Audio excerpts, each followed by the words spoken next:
It should appear like a different session, no? Perception management, yes. Please remember in life also. In life also, perception management is very important. Very important. That is why I say hi to everyone's Ram like Monday. Huh? Fake.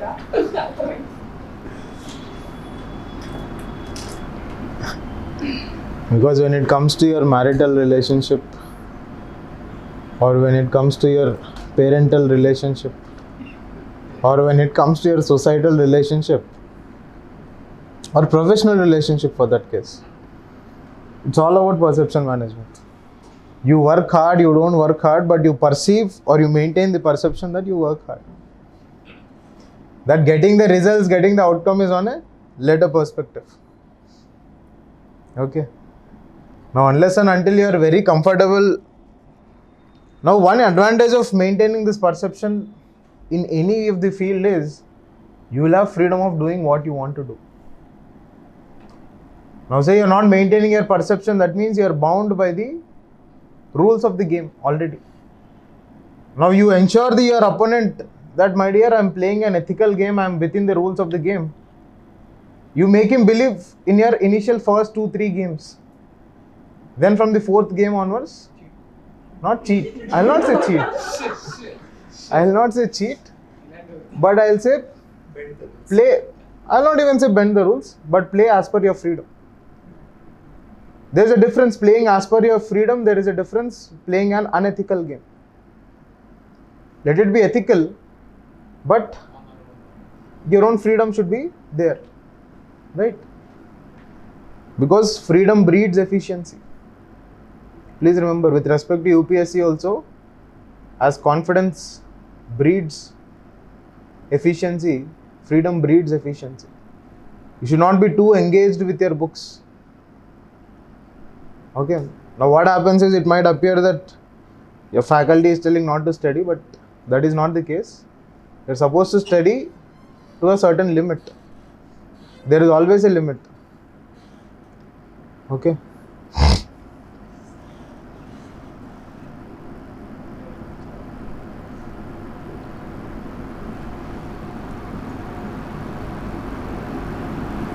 Let's get started. Next is secularism.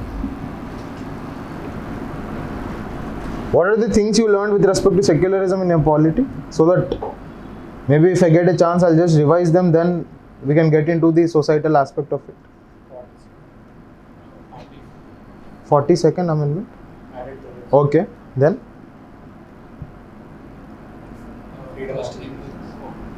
First? Okay. Discussion about why secularism, why only for Okay. Okay. the civil code, Uniform Civil Code. Okay. with India's concept of secularism. Acha, compare vis-a-vis West. Okay. Then?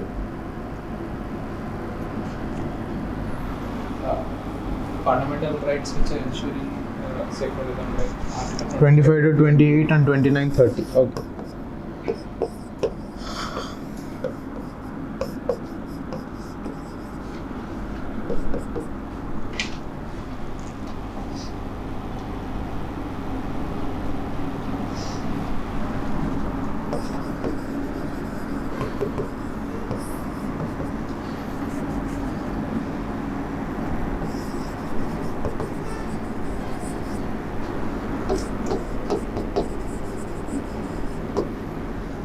We'll be seeing these different aspects when it comes to your secularism.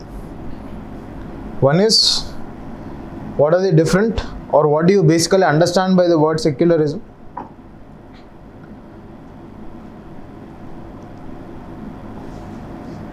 Then you need to understand what are the types, that is your East and West, Eastern model and Western model.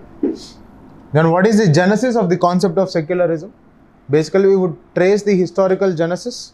Then we will come to the constitutional origin or the constitutional obligation of ensuring secularism. Then we will see what is the basic status. We will see what is the basic status, in the sense what are the threats for your secularism. There are threats for your secularism in the form of communalism, right? When you're dealing with your uniform civil code, was it treated as secular feature or a threat to secularism? What is your faculty's understanding on that? I mean, what is the perception he has given you? Article 44. It's to promote actually secularism, but what society thinks it's against secularism. This is what he told you? I mean, no, what sir has given you, that's what I'm asking. Like it constitution want to promote it by keeping every religion with certain restrictions. Like some may be like near or some may be far, but to maintain that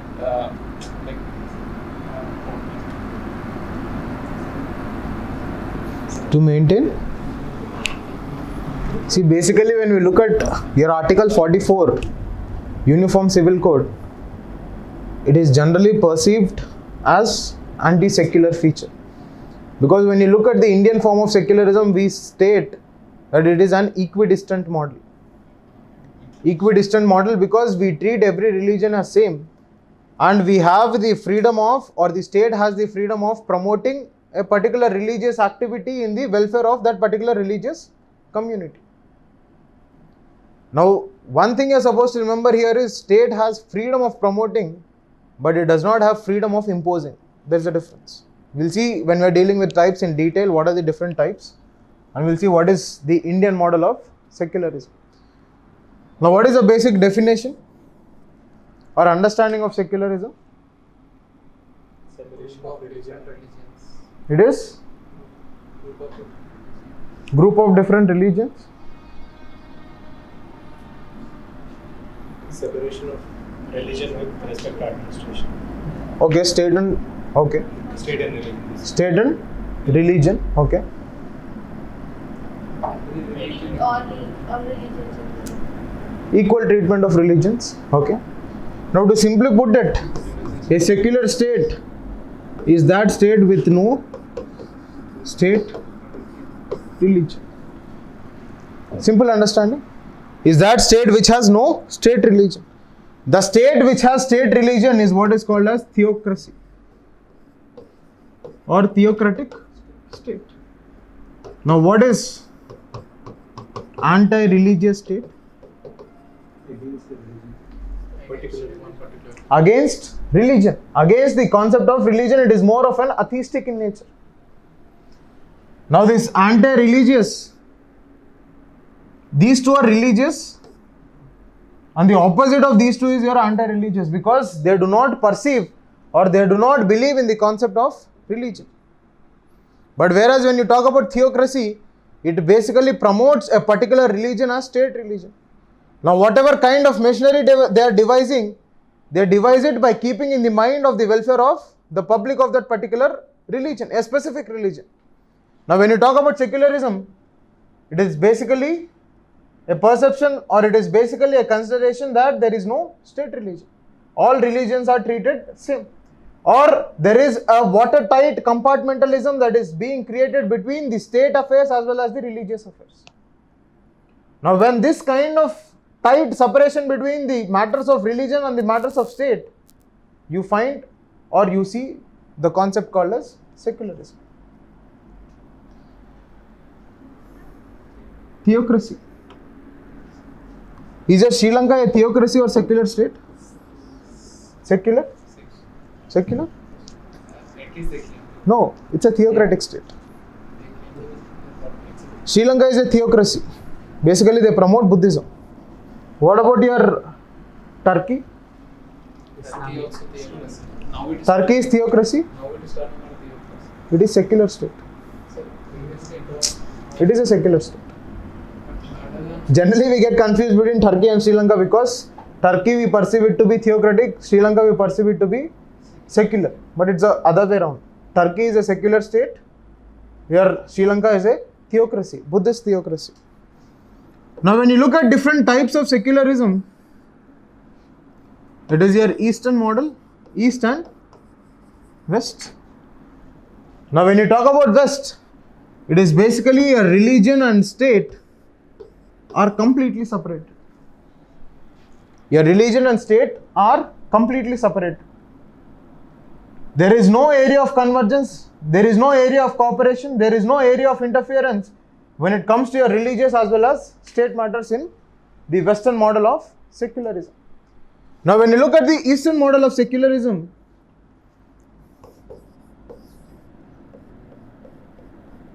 there is a semi-permeable membrane that is present between your state and religion. It's a kind of semi-permeable membrane where you have flow of interference, where there are areas of convergence between your state matters as well as religious matters. Now, if you are supposed to diagrammatically represent the Indian form of secularism, can I say it like this?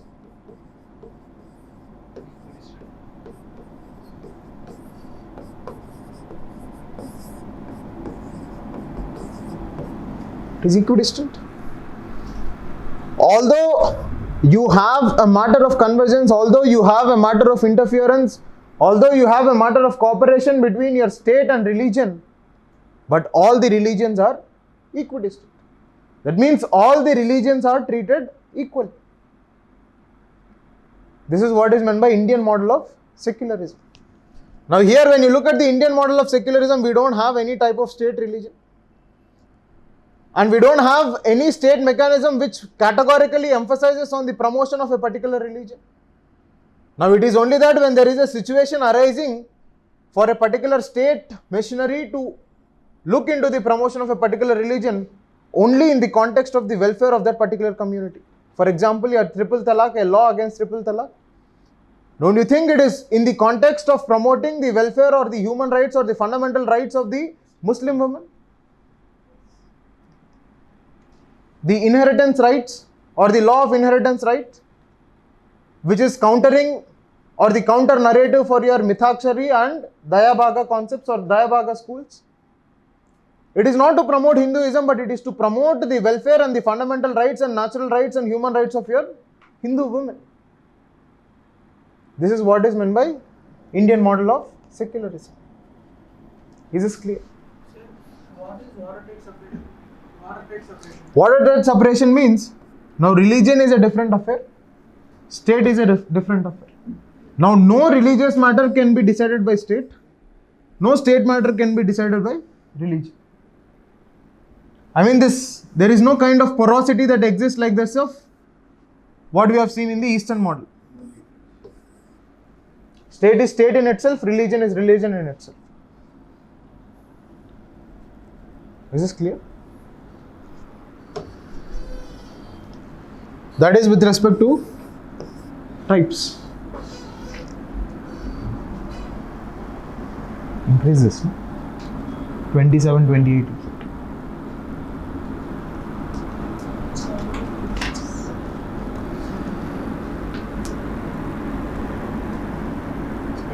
Yes. What happened? It's more of a fancy than it's actually. It's okay. So you flip it towards. Then Genesis. Now when you look at Genesis,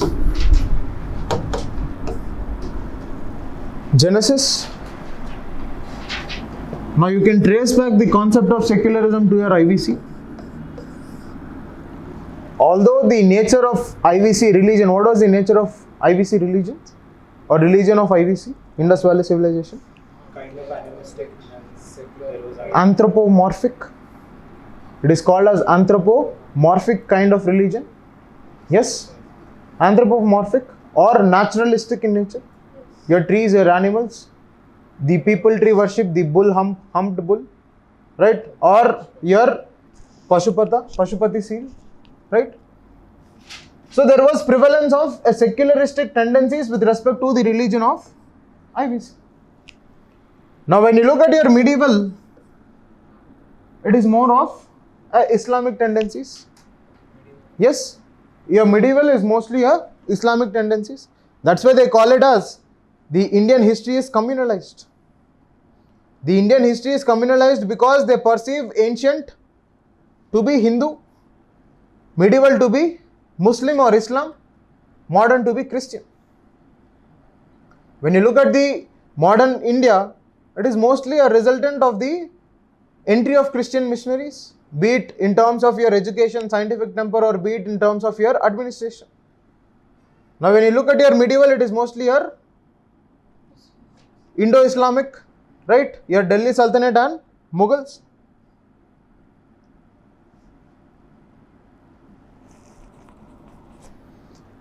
Now what about your modern Indian genesis of secularism?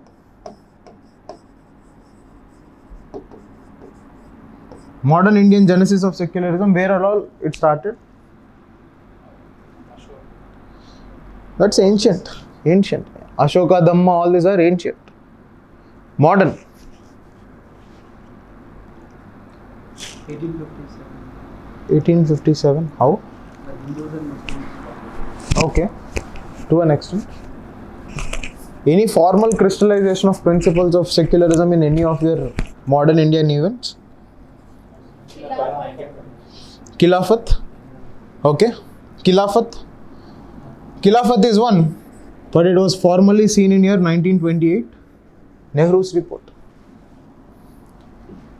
Year 1928, Nehru's report. Then year 1931. What is the importance of 1931? What is the importance of 1931 in your modern India? 1932 that was. 30 and 32. 31. What is the importance of 1929?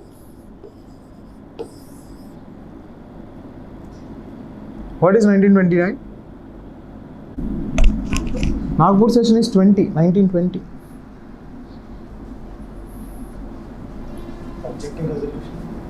Objective resolution is 46, December 13, 1946. Very good. It is Lahore session, Purna Swaraj. Then the subsequent session of your 1929 is your 1931. What is your 1931?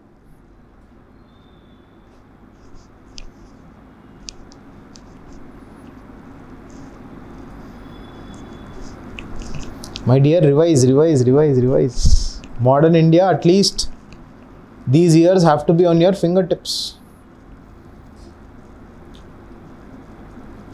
Certain years like 1757, 1763, 1772, 1784, then 1857, 1858, 1861, 1892, 1909. Before that, you basically need to remember 1885, 1898, 1893. All these are certain important years that you are supposed to remember. 1905, 1909, 1911, 1914, 1916, 1917, 1919, 1920, 1922, 1925, 1928, 1924 with respect to this HRA, 1928 with respect to HSRA, 1928 with respect to your Nehru's report, 1929 with respect to your Purna Swaraj, 1930 with respect to your McDonald Award, then 1931 with respect to your Karachi session. What is your Karachi session? Which is presided by your Sardar Patel. 1931 Karachi session, Sardar Patel, where they talk about economic policy, where they talk about fundamental rights. And when you look at the composition of these fundamental rights, whatever they have emphasized in 1931 as part of your Karachi session, your secularism is seen there. After 1931, you need to remember 1932. Then 1932 onwards, after that 1935, 1937, 1939, 1940, 41. 1940, 42, 44, 45, 46, 47. These are very important years in your modern India. Unless and until you remember this time scale, I think forget about the nitty-gritties. Just give me 5 minutes, I'll tell you very briefly about this time scale, if you wish, or else we'll continue with the session. Let's go on to the time scale. Let's go on to the time scale. See, 1757 was your Battle of Plassey. 1757 was Battle of Plassey. 1763 was Battle of Buxar. 63. 57, 63. Then 1765 was the onset of dual government. 1772 was your Charter Act, first Charter Act. 72 onwards. 1772 Charter Act. Who was the first Governor General of Bengal? Warren Hastings. Warren Hastings, Governor General of Bengal. Then after 1772, 1784, your Pitt's India Act, where your Board of Directors and Court of Directors were given an opportunity of commercial wing. Your Board of Directors basically looked into the administrative mechanisms. Then after 1784 of your Pitt's Act, then 1792, then 1813. 1813 was important Charter Act with respect to the introduction of your Christian missionaries for the promotion of scientific education. Apart from it, there was a virtual end of the monopoly of your company, except for tea and China. Then in 1833, the complete end of monopoly of your company. Then 1833, the other important event of 1833 was your Governor General of Bengal was changed into Governor General of India. Who was the first Governor General of India? William Bentinck. 1833. The other important event with respect to 1833 was they tried for introduction of open competition of civil services, but it could not manifest. Then it got manifested in 1853 post your Macaulay Committee. 1853, they basically looked into formalization or open competition for civil services. Then 1857 is your revolt. 1857 revolt. Then 1858 introduction of Good Government India of Good Government Act 1858. 1858 Good Government Act, where the Governor General of India became the Viceroy of India. The first Viceroy was Lord Canning. And every administration was taken in the name of the Crown. Right? That was in 1858. Then in 1861, the onset of the activity of decentralization. 1861 basically is characterized with decentralization, where your veto power, where your portfolio system was introduced.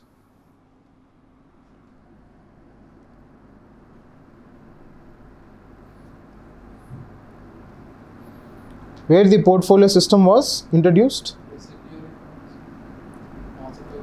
That is different. Now after 1861, then you directly jump into 1885, formation of your Congress. 1885.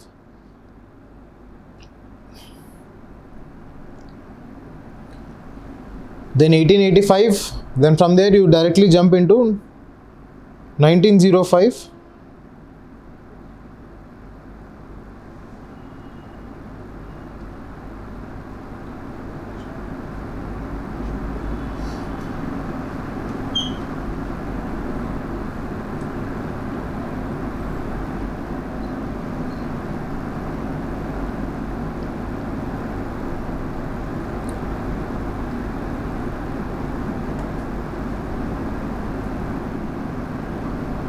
Where it was? 18? Partition of Bengal 1905. Then 1907 Surat split.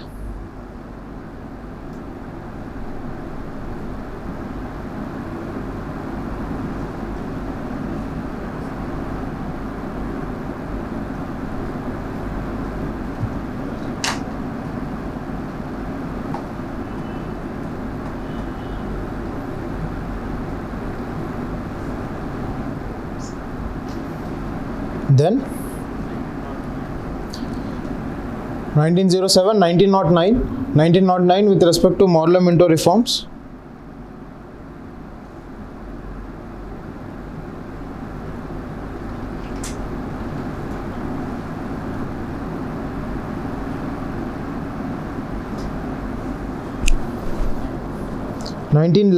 Shifting of capital. 1911 shifting of capital. Then 1914 your home rule movement.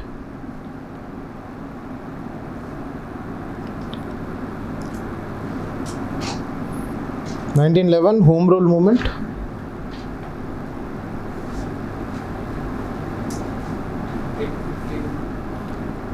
Then 1916 Lucknow Pact. 1916 Lucknow Pact.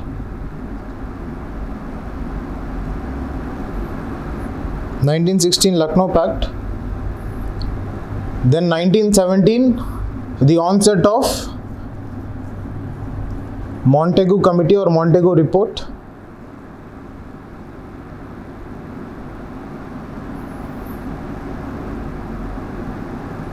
Then 1919 Montagu Chelmsford. Then year 1919 was also important for your Khilafat Jallianwala.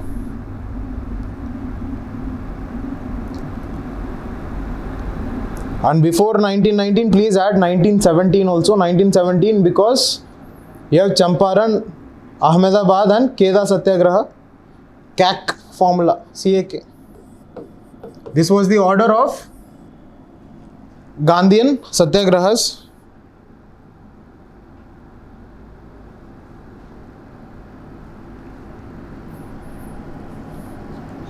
Champaran, Ahmedabad and Kheda.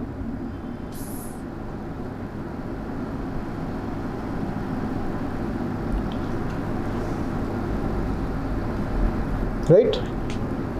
1920 you have your NCM. We have NCM.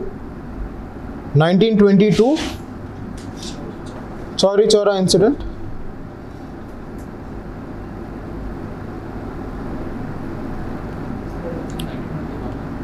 1922. Then in 1922 also you have this formation of that Swarajist party.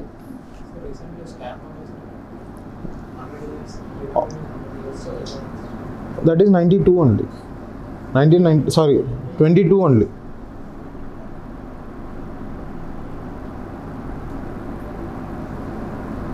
Okay.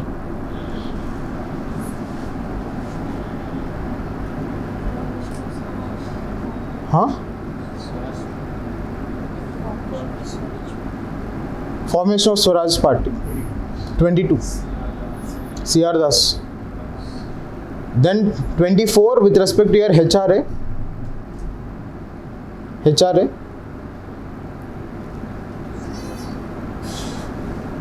Then 28 it was changed into HSRA.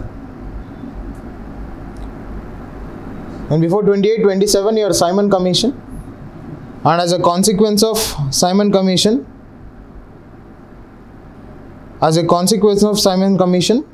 you have your Nehru report in 1928.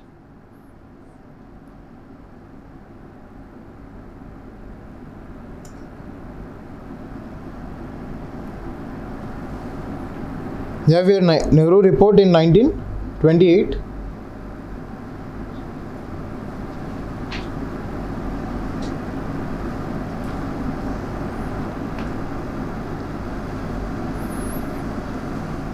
Then 29 your Lahore session. 29 Lahore session. Purna Swaraj. The chairman of Lahore session was Jawaharlal Nehru. Then 1930 was, what was 1930? McDonald Award. Then 31 was your Karachi session.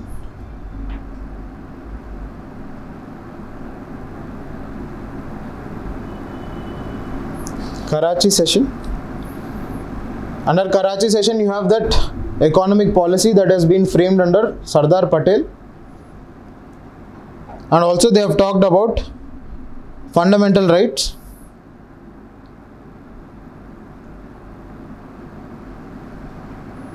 Fundamental rights. Then 32, we have here Salt Satyagraha. Also along with Gandhi-Irwin Pact.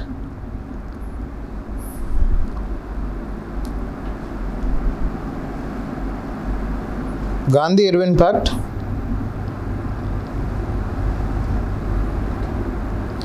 Gandhi-Irwin Pact.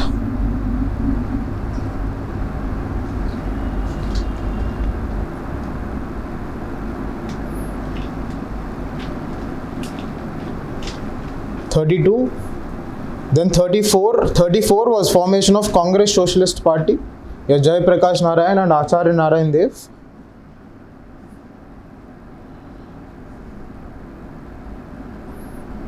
Acharya Narayan Dev.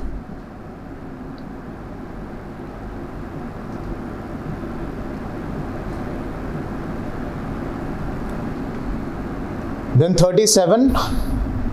1937 was formation of Congress ministries.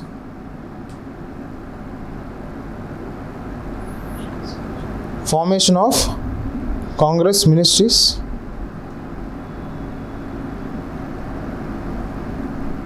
Government of India. 35, yeah, 1935 Government of India Act. Government of India Act basically had features like All India Federation, right? Basically provincial autonomy.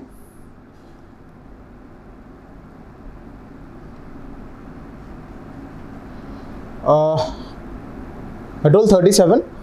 Then 39, resignation of Congress ministries in the context of the Second World War, 39. Then 1940 was your August offer. 1942 was your Cripps mission, where the first time formation of Constituent Assembly was discussed. 1942 Cabinet mission. Basically they looked for, or they proposed for formation of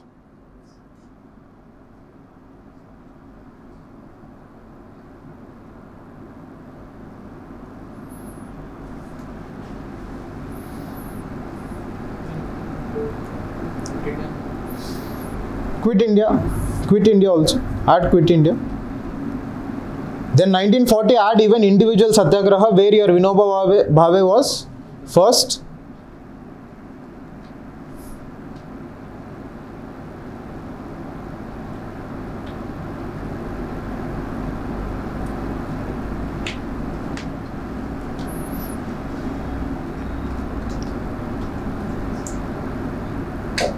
Then 42 Cripps mission. 44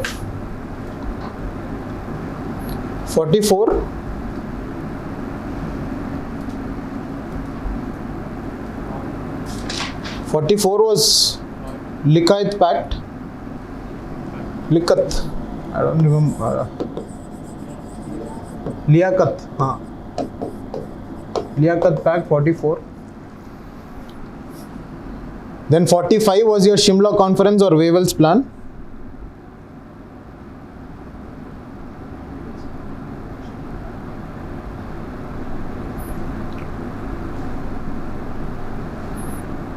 Was your Wavell's Plan. 46 Cabinet mission. 46 Cabinet mission culminated with the formation of Constituent Assembly.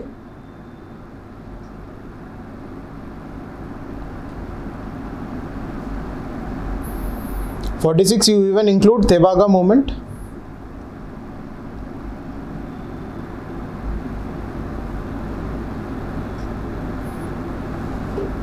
Tebaga movement.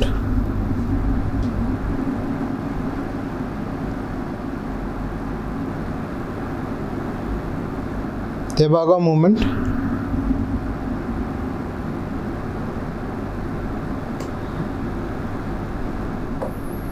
(47) Telangana movement and independence, declaration or act of independence.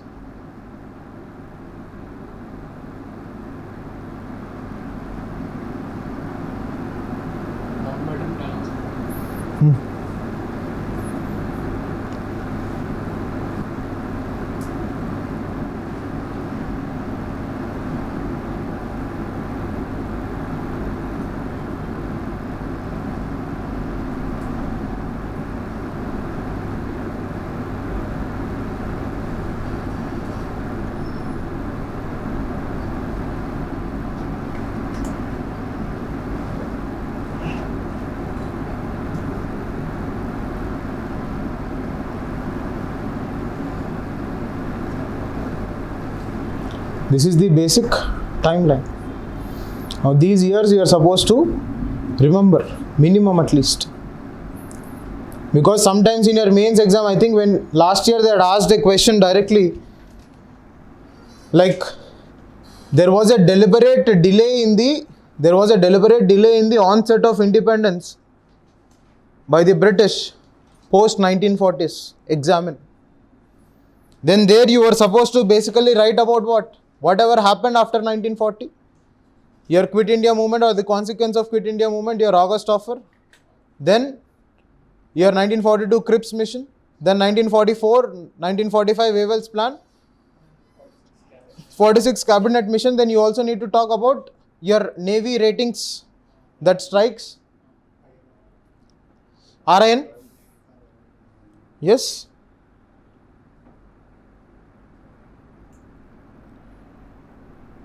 So these are certain important years with respect to your history. Now let's get back to Indian society.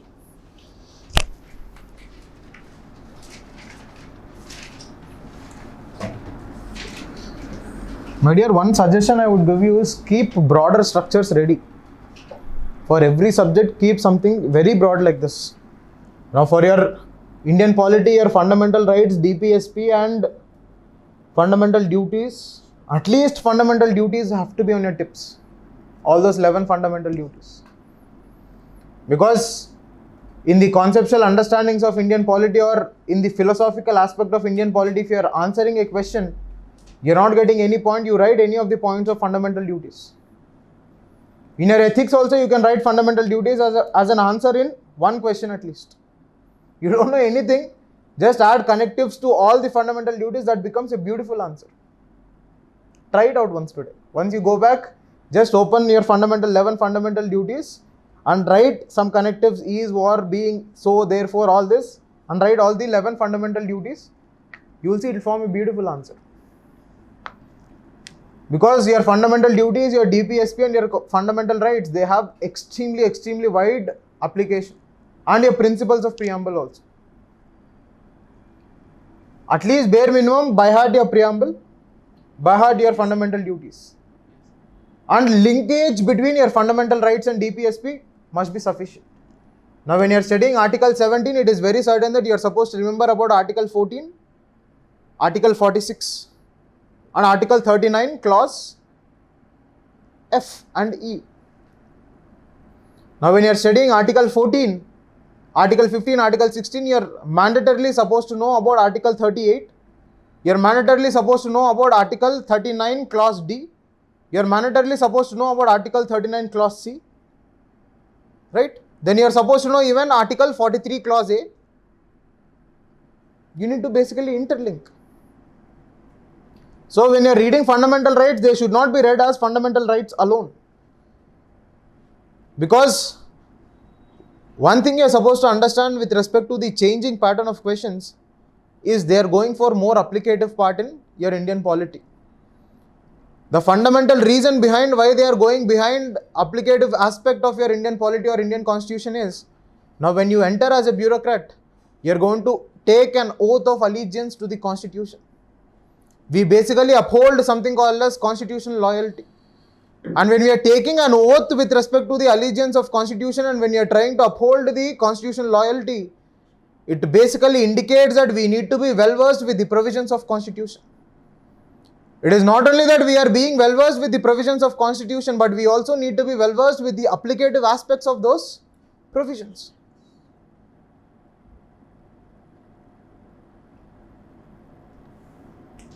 Is this clear? So when you are reading your polity, please don't read it as one section. Fundamental rights is separate, preamble is separate. Now all of your first 11 chapters are interlinked. Please understand that interlinkage.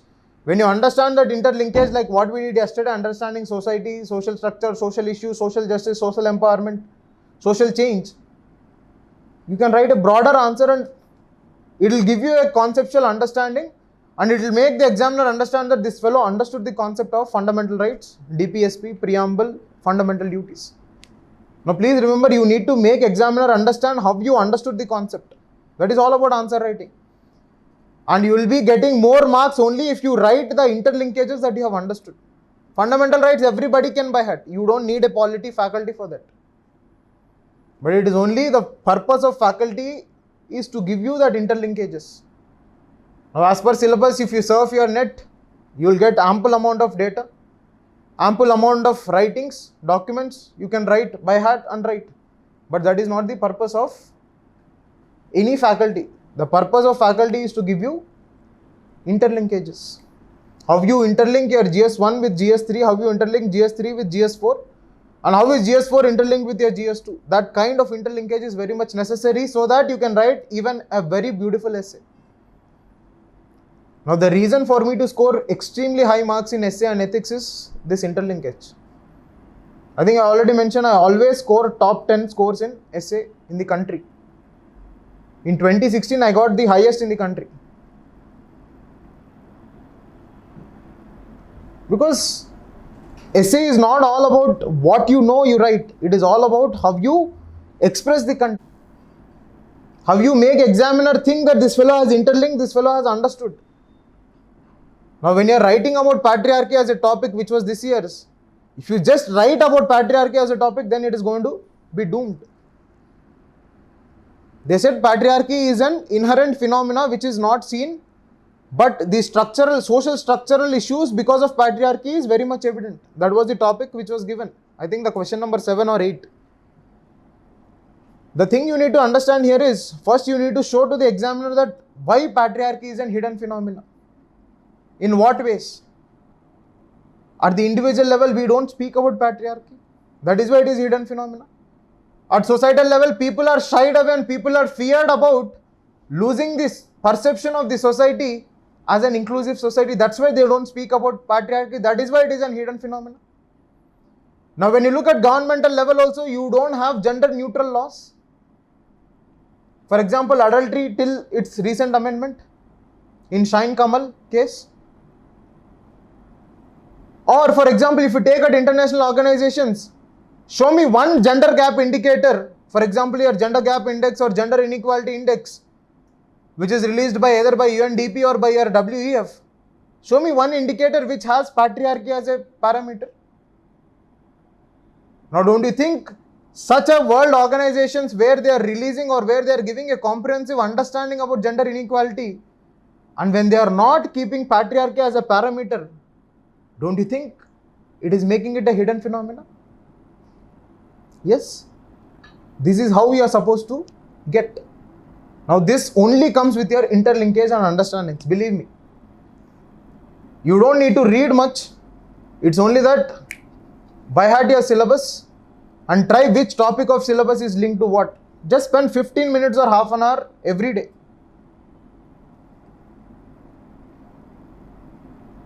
At least I used to do this activity during my washroom times. I believe at least that is the best time which you can get hell lot of ideas. Trust me, I know at least personal experience. I don't know about others. You'll suddenly, that's why I think Archimedes, where did he find out the principle of Eureka? Buoyancy? Washroom. Try this 15-20 minute activity every day to try to interlink. You might get one of the conquest interlinkage, but try to simplify it as much as possible. Try to fine tune it. It is not only that you are interlinking topics, but what happens is you are going to have a better comprehensive understanding. Now this comprehensive understanding is extremely important for you to write questions which you don't know. You basically need to understand the broader aspect of disaster management is what? Basically to manage what is a disaster. And if you understand that disaster is a consequence of disequilibrium or disturbance in the relation of abiotic and biotic components of ecosystem, there ends your matter.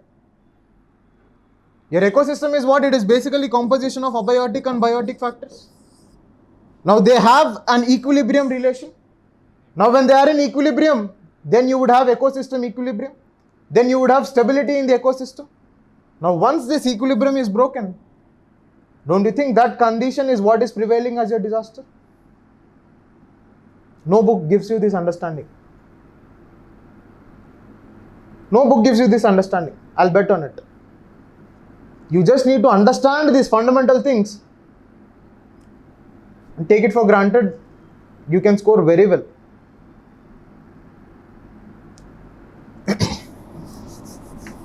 Now let's get back to secularism.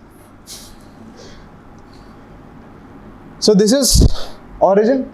Now after 1931, as part of fundamental rights, then we'll go to your objective resolution 1946. Objective resolution also had provisions of secularism. Then it comes to your constitutional origin. One with respect to your preamble, the other with respect to your fundamental rights, article 25 to 28 and article 29, 30, because your article 29 is applicable to all sections of the society in order to protect language, script and culture. And when you talk about article 30, it basically talks about religious minorities and linguistic minorities. And when it talks about an educational institution set up for religious minorities, don't you think it is basically promoting secularism? Now apart from it, you have your DPSP. Then you have your article 51 clause A, which is your fundamental duties, where it tries to promote the brotherhood.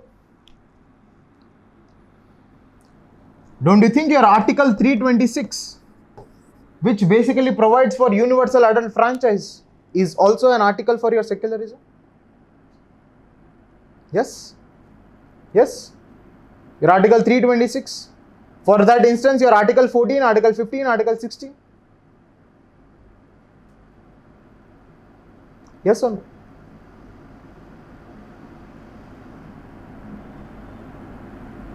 Now we generally look at article 326 as only a political right or as only an universal adult franchise. We only try to give a political connotation for your article 326. But it is that it also has a secular feature inherent to it. Because when you are treating each citizen who are given a tool of vote, they are on the same platform. Because every citizen who is given a vote has an equal weightage. So your 326 also has a secular connotation, right? So this is with respect to genesis of secularism. Next, after genesis, we'll talk about the outcome and the status.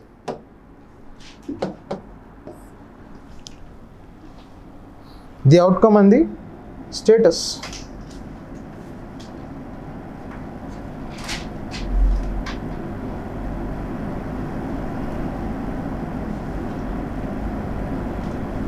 The outcome and status.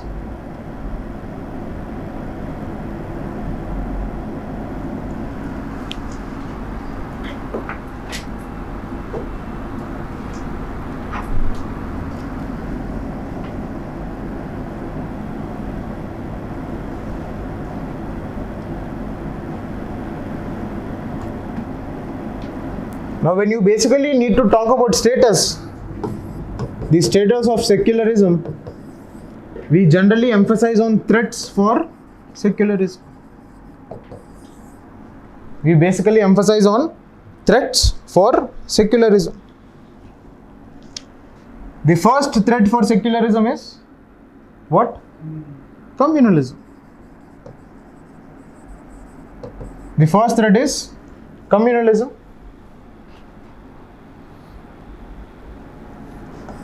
Then Article 44, which basically talks about uniform civil code. Is it a threat, sir? It's a threat. But founding fathers says that it. But when you look at the conceptual understanding, it's a threat. You're basically equalizing all the religious practices into one. That's why it is not been concluded. But it's like treating all the things, all the religions at par.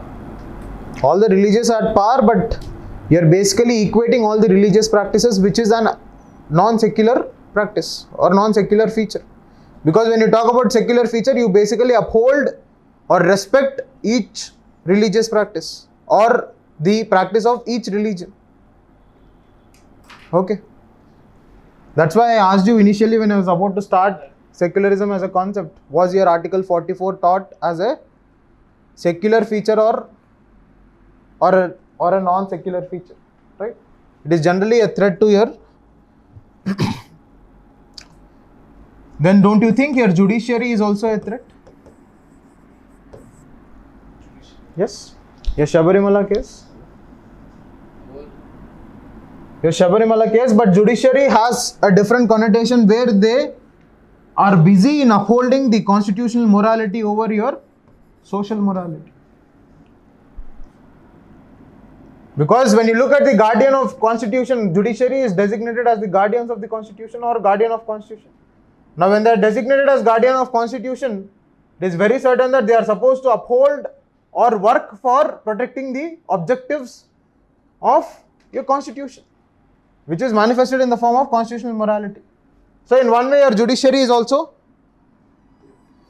a threat. Judiciary also acts as a tool to protect True, it acts. my religious minority. Yes, definitely.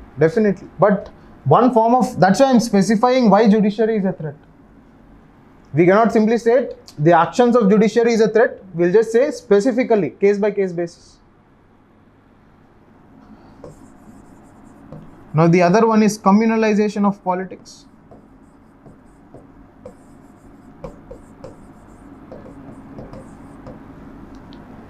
Like recently it was in the politics. Communalization of politics. Now when you take politics, Indian politics are struggling with 3C evil. 3C evil. One is communalization, corruption, and criminalization. Communalization, corruption, and criminalization.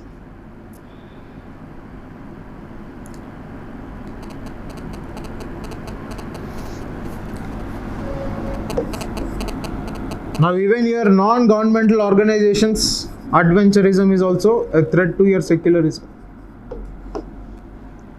Basically, when there is a conflict between human rights versus cultural relativism.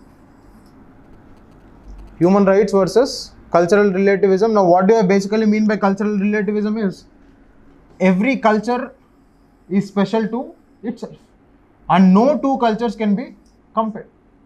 Every culture is special to itself and no two cultures can be compared. Now when you try to equalize these cultures in the name of human rights, then there is a conflict between your cultural relativism and human rights. Now most of your non-governmental organizations, they are basically engaged in this particular activity.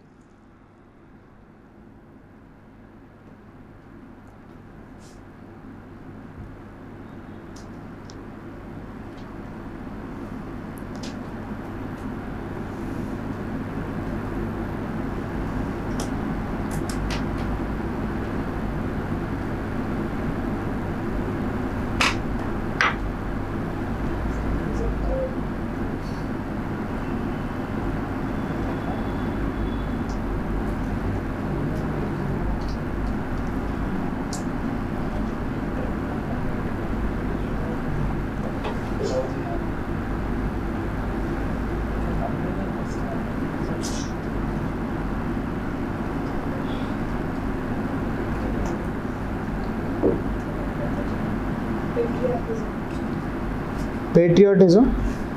Yeah, you can. Patriarchy or patriot? Patriarchy. Conservatism. How? The concept of communalism. Okay, communalism only. Conservatism, communalism, religious fundamentalism.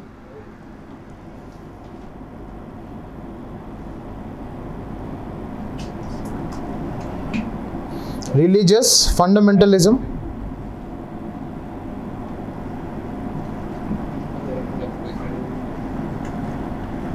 Right?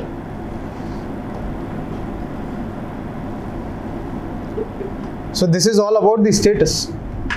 We mean to say the secularistic fabric or secular fabric of India is getting affected or it is deteriorating because of the following persisting threats. Right?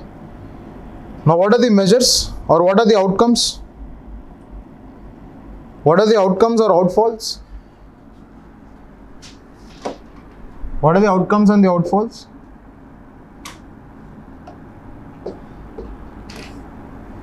What are the outcomes and outfalls?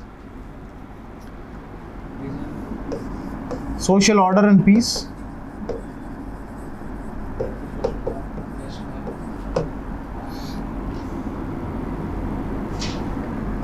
Now I'm telling outcomes of secularism. Positive aspects. One is secular order and peace. Then cultural promotions. Cultural promotion with respect to in the context of diversity, dividend. Cultural promotions in the context of diversity, dividend.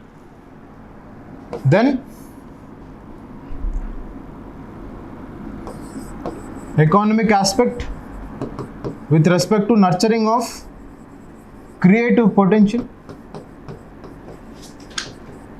Economic aspect with respect to nurturing of creative potential.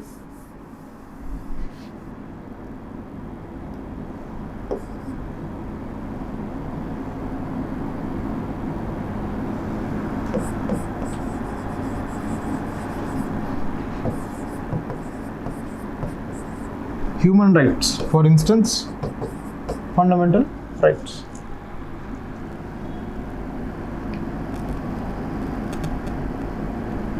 How does economic aspect with respect to creative potential, how does that fit into The benefits of secularism. Basically, when you talk about secularism, I said like it is all about diversity. You have multiple religions existing at equidistant levels. There is no greater levels of interference by the state. Now, because of this multiple religions that are persisting in a particular society, don't you think there will be an element of commingling that is happening between these religions? Yes. For example, your attar, body spray, that is mostly stereotyped with Islamic community. Yes. That has an economic potential. Yes, that has an economic potential. For example, the dressing style of different religions. For Christians, it's a gown. For Muslims or for Islam, it is kurta. For Hindus, it is mostly dhoti. Right? For Sikhs, it is pagdi. So that kind of creative potential with respect to human beings or with respect to the beings as part of this multi-religious society would be nurtured. Now, when you look at the types of dhotis, some dhotis are coming with even zip. Yes. Now, when you look at the types of turbans, you have all of your matchings that are happening. So kurtas, you have different floral designs on it, which later on manifested in the form of sherwanis. Right? What happened? Acha. So we generally have an element of creativity present there. It might be with respect to your dressing, it might be with respect to music, it might be with respect to cuisines. Now when you look at your music also, don't you think we have a lot of element with respect to fusion happening? Your Carnatic and Hindustani, especially the Qawwali style, the Ghazal style. Now any musical hit, it will certainly have a Qawwali style. Introduction with an alap, then it will have Qawwali element in it. So this is what is meant by creative potential. So right now we discussed that human right acts as an interference for secularism. I mean it acts, And then now we are also claiming that it's an outfall of Article 25 to 28 or Article 29-30.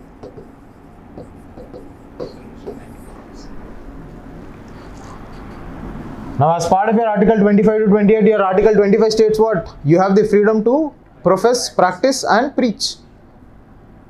But your Article 26 immediately imposes certain reasonable restrictions. Reasonable restrictions in the form of public order, decency, morality and all other fundamental rights. Yes.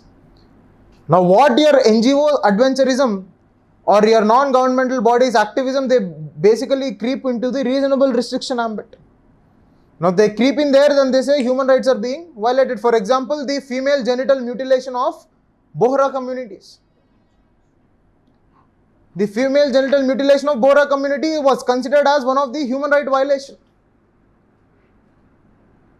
Okay, so that particular community, that's a religious practice. But for the people who are looking from outside at that particular culture, it is a kind of human right violation. So your NGO go and say, my dear Bohra community, please don't do this. It's a human right violation. They say, no, we'll do this because it's our religious practice. That is what I meant by, with respect to threats to secularism, it is all about the NGO activism or the conflict between your human rights and the cultural relativistic aspects of religion. Is this clear? I think with this, the concept or the topic of secularism is over.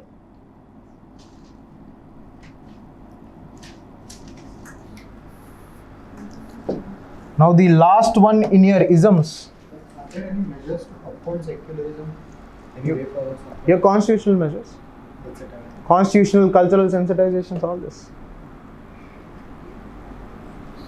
Basically, cultural sensitizations is considered as one of the prime most important measure for upholding secularism. Or cross-cultural studies. We call something as cross-cultural studies.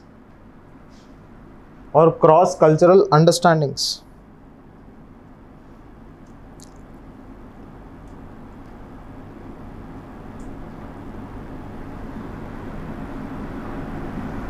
So with this we have seen urbanization, migration, regionalism, secularism, and last one in your isms is communalism.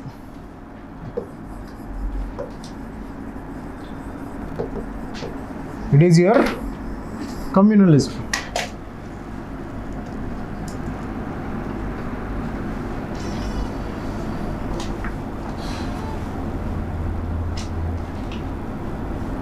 Communalism.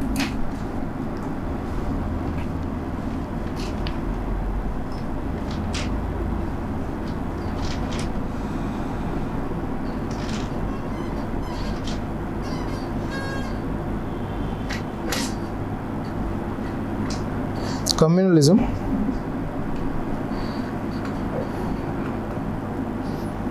Now under communalism we basically see at what is communalism, the genesis, the causes, then the impact, then measures.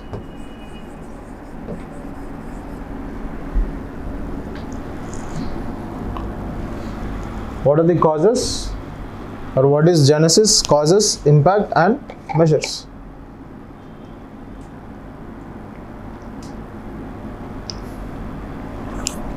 Now, what is communalism?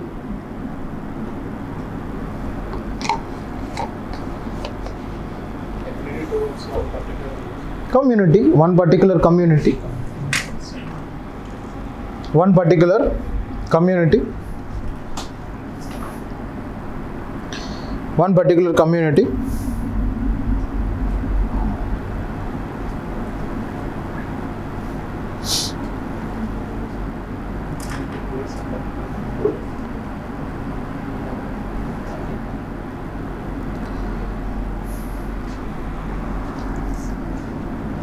It is basically an affinity or love or emotional attachment or an emotional bond that exists between the members of a particular community.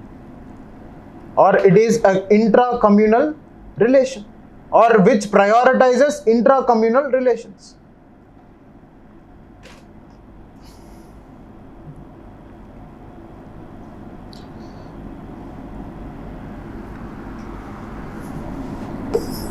Now when you talk about the genesis of communalism, come on, let's get back to history now.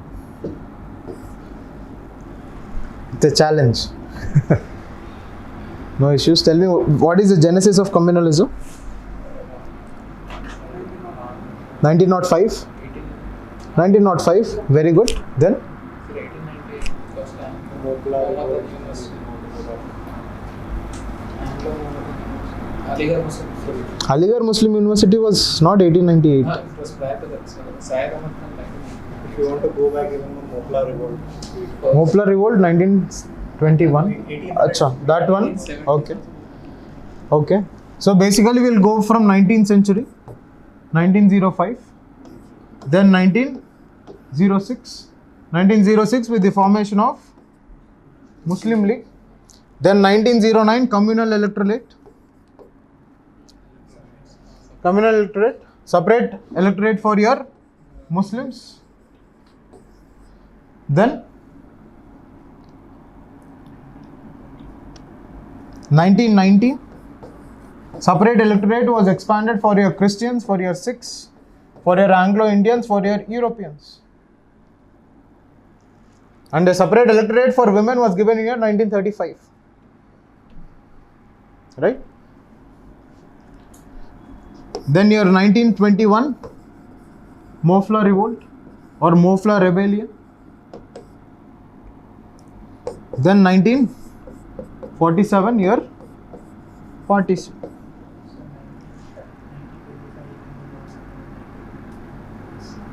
Hindu Mahasabhas, that was 1936. 36? 25, okay.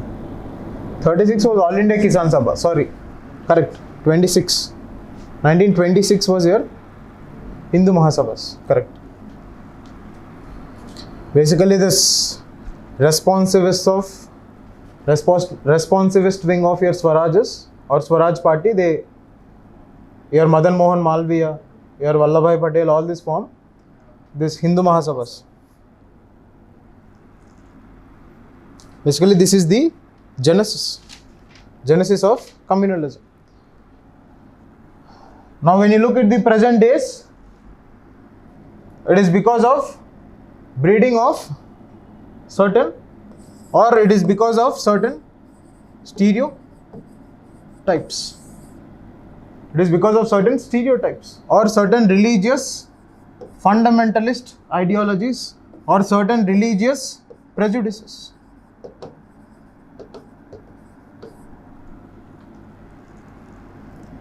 Now, 1 in every 3 policemen believe that Islam is related to a criminal, or the religion of Islam has an association with crime in the society. Now, don't you think it's a form of religious prejudices?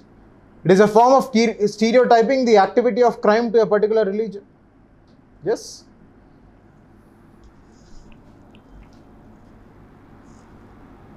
Okay. So, this is with respect to the genesis.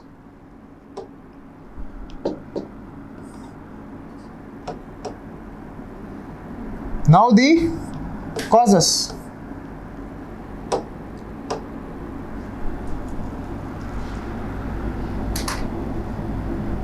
Now the causes.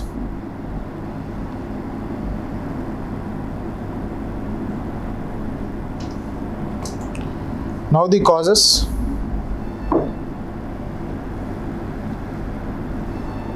Now the causes.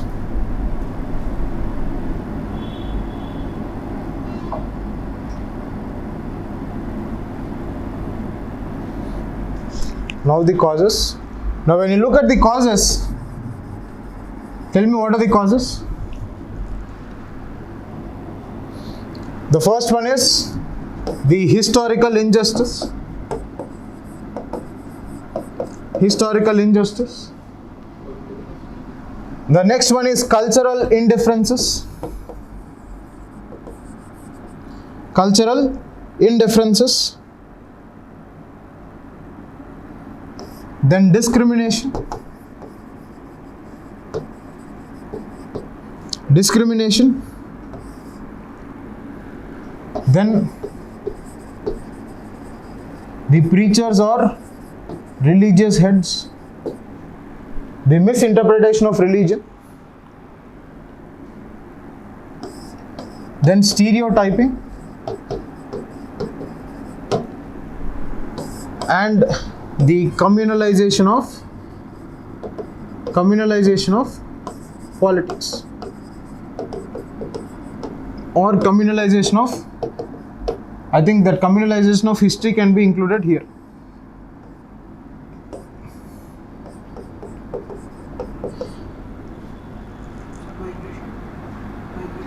Migration as a cause of communalism.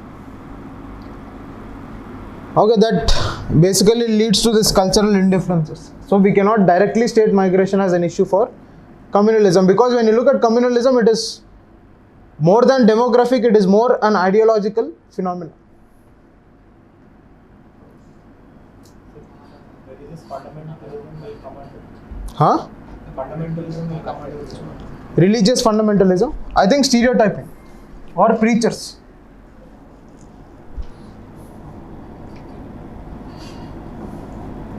Or preachers.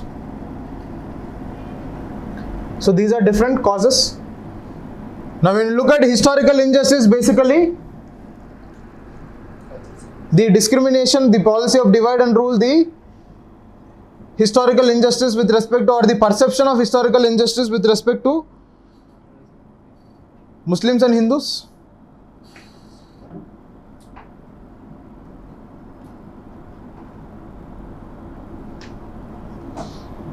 Then cultural indifferences, basically it indicates that there is a feeling of cultural superiority of one particular religion over the other. There is a kind of ethnocentric attitude. This is one of the keywords. Ethnocentric attitudes.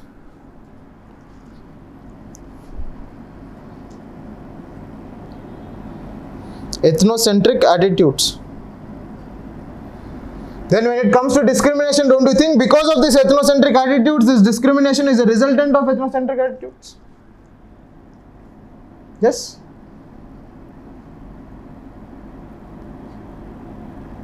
Now one general observation, no personal comments here.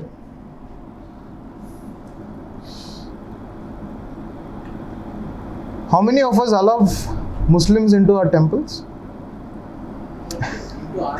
Yes. Everyone will come. I don't know, at least from my personal point of view, it is not so easy for a person from Islam to enter a temple than for an Hindu to enter mosque. There are some temples, no doubt, at least.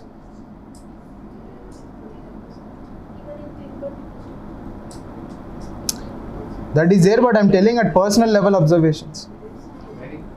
At personal level observations, this is a very common phenomenon. Okay, so that kind of discrimination or discriminatory practices, because they call it as discriminatory practices because in one religion, that is as part of their religious practice, for example, eating of beef and pork, the difference. Your Muslims do not eat pork, they eat beef, but whereas the other community eat pork but don't eat beef. So this is a kind of religious practice, and because of this religious practice they feel one is sacred, one is profane, one is mundane kind of practices, and which will further result in this discriminatory kind of things. Now apart from this, we have the role of preachers or misinterpretation of religious principles. Now when you look at the radicalization as an issue with respect to your militancy in Jammu and Kashmir, one of the main role that has been undertaken is by preachers.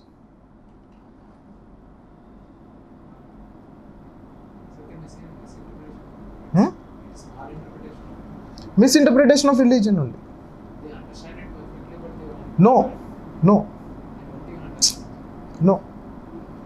When you look at the fundamental problem with respect to any religious issue or any issue that is arising out of religion, is because of lack of complete understanding. Now, how many Babas understand the philosophy of Hinduism? They don't. Or how many mullahs understand the philosophy of Islam? Or how many pastors understand the philosophy of Christianity? It is hardly, because it is all a secondary kind of understanding with respect to religion. Now, when you have your secondary kind of understanding with respect to particular religions, what is the kind of understanding that a particular public or a particular section of society of that particular community will have? It's all about misinterpretation. It's all about a deviated kind of objectives that that particular religious community is working for. Yes. So don't you think the preachers will have a greater role with respect to the causes of communalism?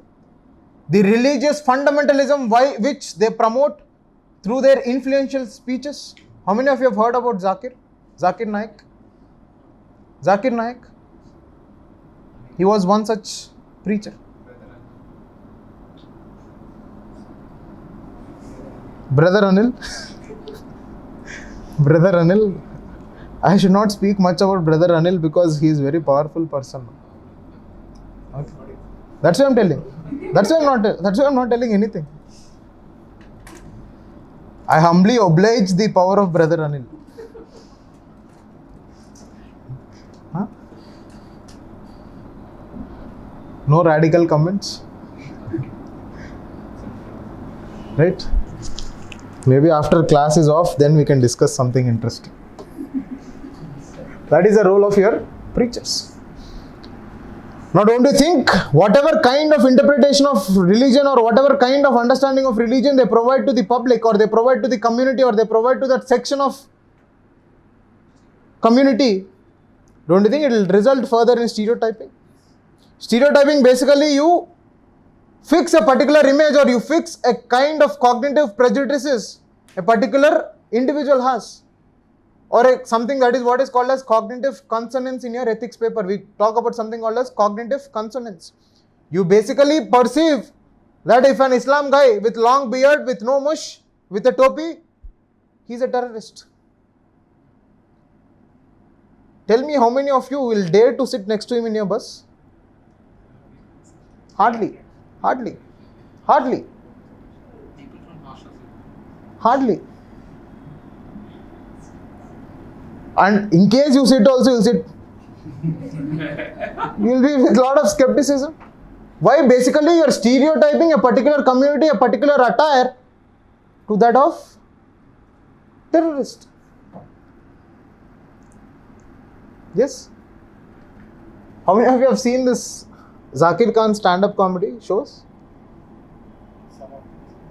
At least most of the Muslim community or the stand-up comedians from Muslim community, they introduce themselves by their name and they say, we are not terrorists. Why? Because in society, in Indian society, there is a perception that Islam as a religion promotes violence. That is because of misinterpretation of religion by your preachers. So these are all reasons of communalism. Most of your books talk about, they do not categorically mention this factor, but that's a standard factor. Okay, they realize, they talk about this, but they don't generally speak about the preachers, but that has to be included. Please remember. Now, after causes, we have to see what are the consequences. Now, what are the consequences of your communalism?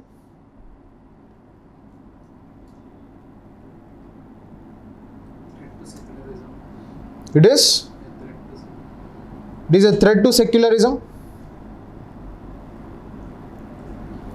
Disturbs whole society. What are the impacts? Internal security issue. One is violence. The first consequence of communalism is violence. Violence in the form of mob lynching. One classic example of mob lynching is basically a consequence of communalistic tendencies that are prevailing in the society. Then, societal disorder or social disorder. Societal disorder basically results in loss of social capital. Very good.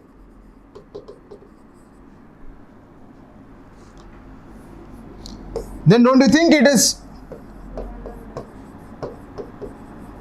a breeding ground for economic and political stability? How many of your investors are ready to invest in Jammu and Kashmir?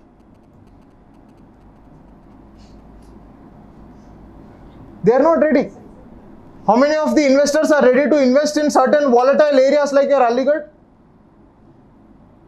They are not. Why?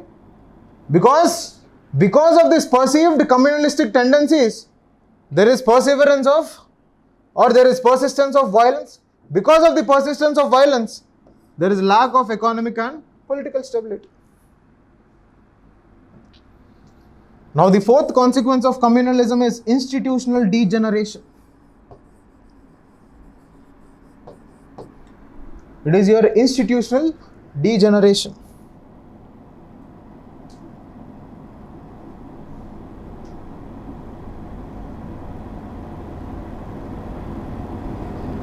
Institutional degeneration. I'll tell you. Now basically when you talk about institutional degenerations, now say you have a particular institution, for example, your legislature. It's a modern democratic institution.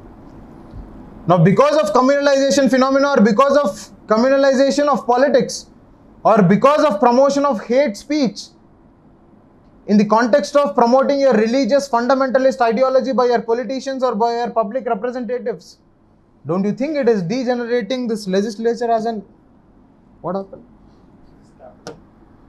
Don't you think it is degenerating this legislature as an institution? Yes? Yes or no? This is what is meant by institutional degeneration. For example, you take police. You take police. You take police. Now I said every 1 in 3 policemen have a prejudices, have a stereotype, or perceive that Muslim or Islam equals to crime. Don't you think that is leading to the degeneration of police as an institution to uphold your law and order? As an institution to work with greater levels of impartiality? Yes or no? So that is what is meant by institutional degeneration. Are this clear? Yes. The last one is measures.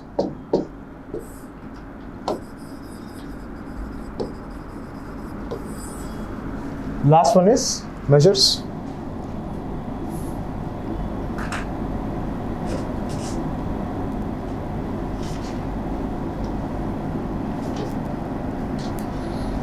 What are your measures?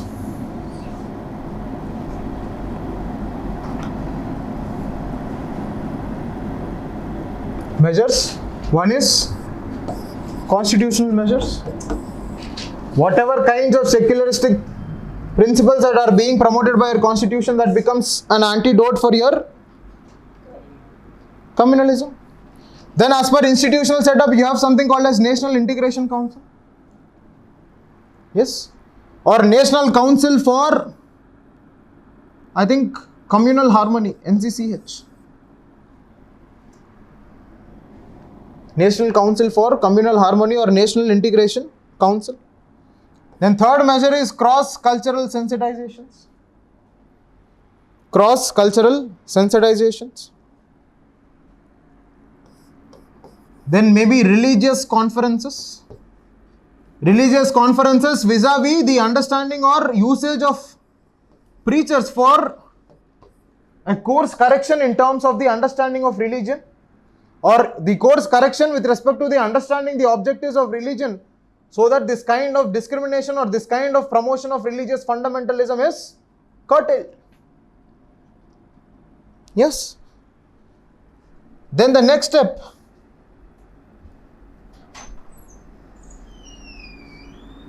is your social media campaigns. Your social media campaigns. Your social media campaigns.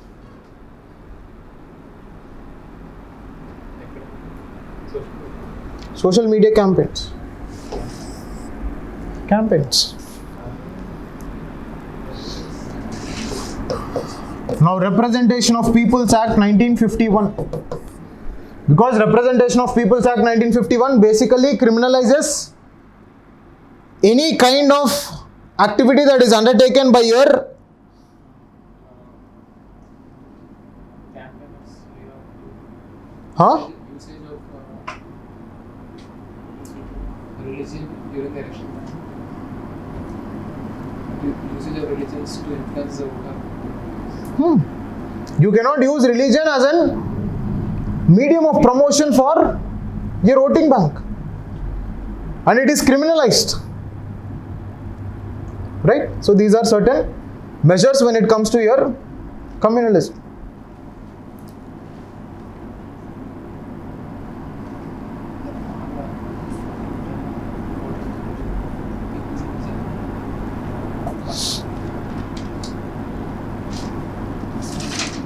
Right? So this is all about communalism. Now I think the major chunk of your GS1 we have completed. Because when you look at GS1, the major topics are urbanization, migration, communalism, regionalism, and secularism. Now I think one topic that has to be touched is your globalization. Now we have to look at the globalization and the trends of globalization and what is deglobalization phenomena and how is it impacting your Indian society. That has to be dealt. 1. 2, we are supposed to deal with demographic aspects. Then 3, we are supposed to deal with vulnerable sections as part of your GS2. 4, we are supposed to deal with health and education as part of your social sector mechanisms. So these 4 topics are left with respect to your social issues and social justice. Right? So I think tomorrow we'll continue. Tomorrow shall we continue? Yes? Tomorrow 2 o'clock?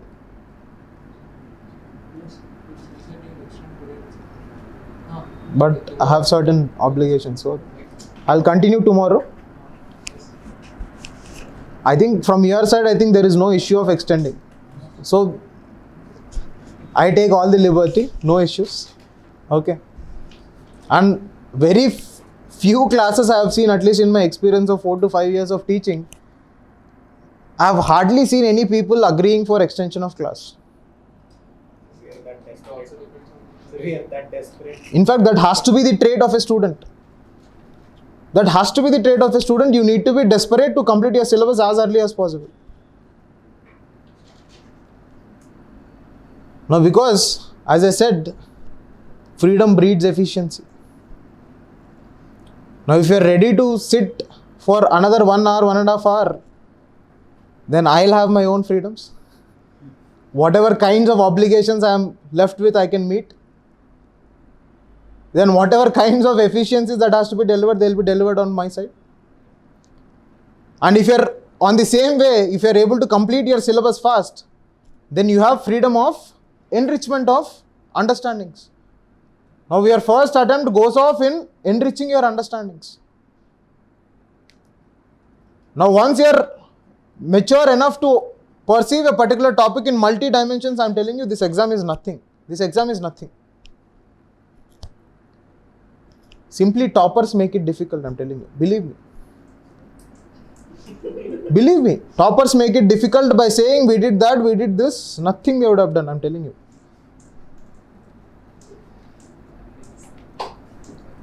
The major culprit in making this exam very tough is toppers, 1.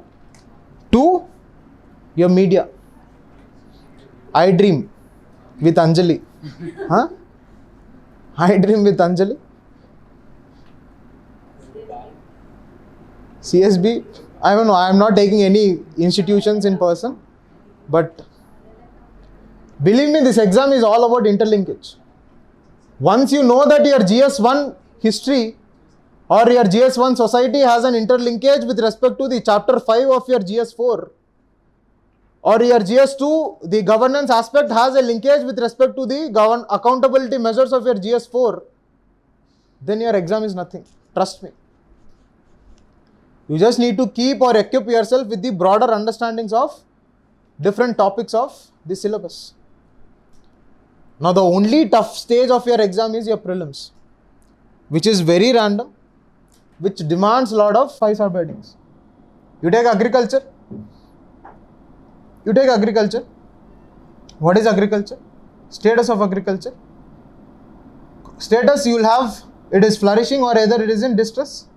Then causes or consequences of that distress. What are the measures? For measures, you will be little more technical with respect to usage of your committees like your MS Swaminathan committee or Ashok Dalwai committee. That's it.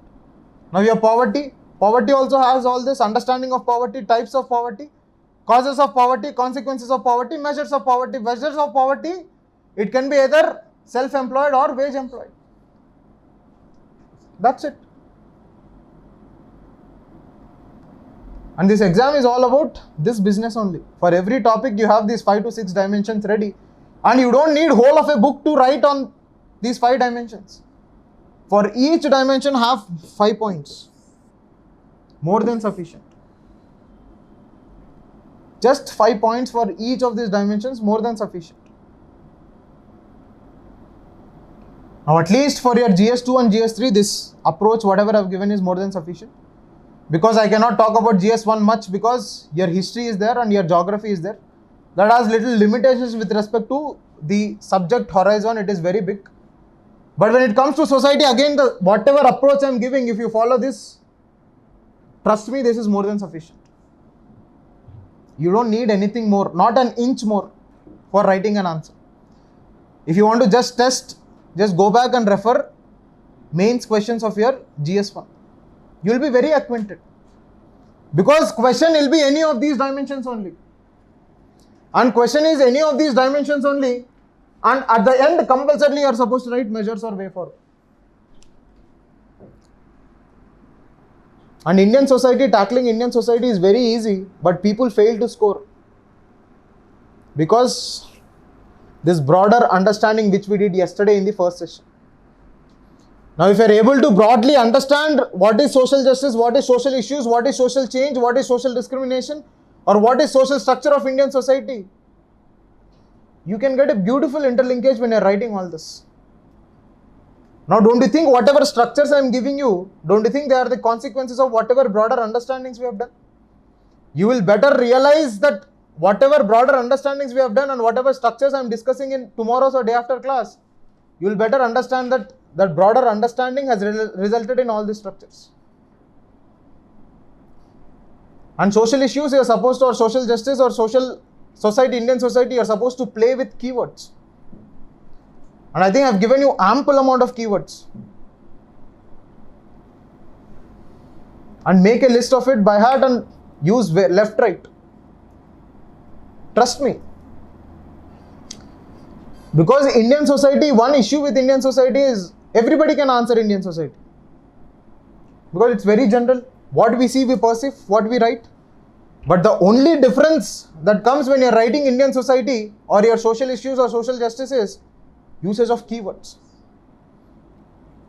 I bet you when you're writing a question on regionalism or a question on secularism or a question on communalism, out of 100, only 1 or 2 will use something called as ethnocentric tendencies. It is not an optional word. Believe me, it is not an optional word. Your ethnocentric tendencies is a normal Hindu language, the Hindu editorial language.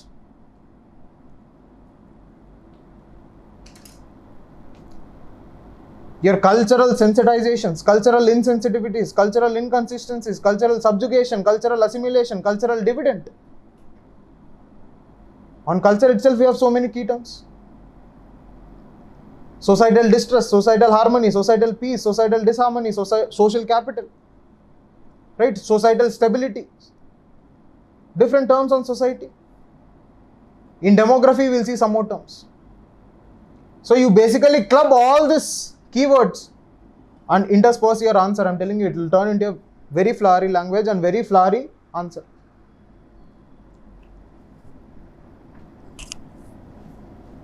And it is very easy to score in Indian society because all the questions can be understood very easily in Indian society. For history, you basically need a theoretical knowledge. But for Indian society, if you are equipped with data, if you are equipped with broader understanding, if you are equipped with keywords, there ends the matter.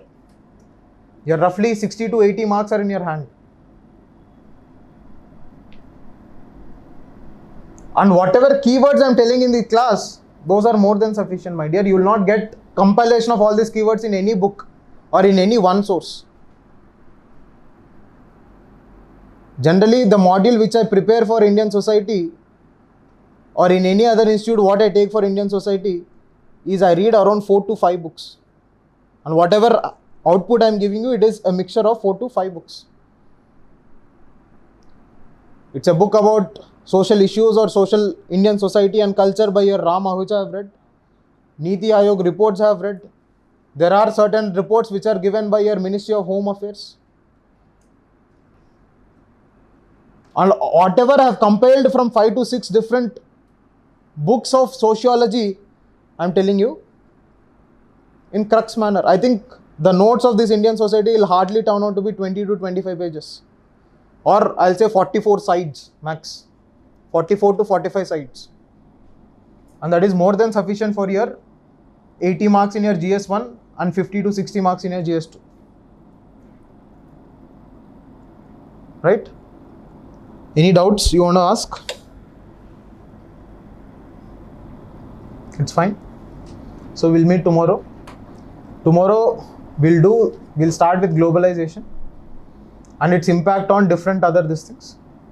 Then in the process of learning globalization only or after globalization, we'll try finishing off demography also, because demography is a very small topic and very interesting topic. We'll try finishing demography also. Then if you finish demography, then I think your GS1 part will be majorly completed. I think more completed only, not majorly, it is complete. Now maybe one element that might be left in your GS1 will be the element of caste. The element of caste, I think I'll deal tomorrow in the second half of tomorrow's session. Second half of tomorrow's session, maybe I'll talk about caste, the caste dynamics. Now when you know about caste and caste dynamics, and we'll see what is the impact of urbanization, we'll see what is the impact of globalization, we'll see what is the impact of westernization, modernization, what is the impact of migration, all of these phenomena on caste and caste dynamics. And we'll see how are these caste dynamics or the impact of these phenomena on caste or caste dynamics is impacting the life of your scheduled caste, is impacting the life of your scheduled tribes, or is it impacting the life of the marginal sections of the society, which we'll deal in day after's class. Okay. And once we finish marginal sections, then we'll have poverty, we'll have education, we'll have health. Okay, which is an interlinked topic there itself. Right? And if you want me to take something else also, please let me know tomorrow, so that we'll cover it on the last day, which is on Monday, probably. Right? That's it, class. Thank you.